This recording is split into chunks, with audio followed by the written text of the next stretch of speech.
సమయాలలో నిద్రించాలి, ఏ సమయాలలో నిద్రించరాదు అనే విషయాన్ని మన పెద్దలు స్పష్టంగా చెప్పారు. రాత్రిపూట మాత్రమే నిద్రించాలి. సూర్యోదయ సూర్యాస్తమ సమయాలలో నిద్రించరాదు.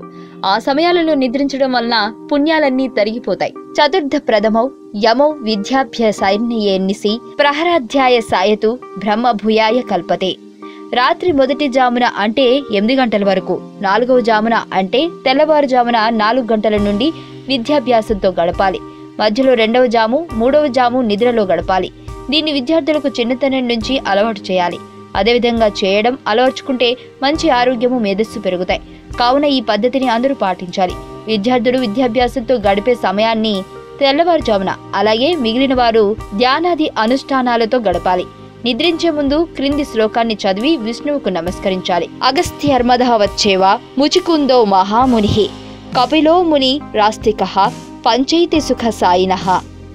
అగస్త్యుడు, మాధవుడు, ముచికుందుడు, కపిల మహర్షి, అస్తికుడు వీరిని సుఖశయులు అంటారు.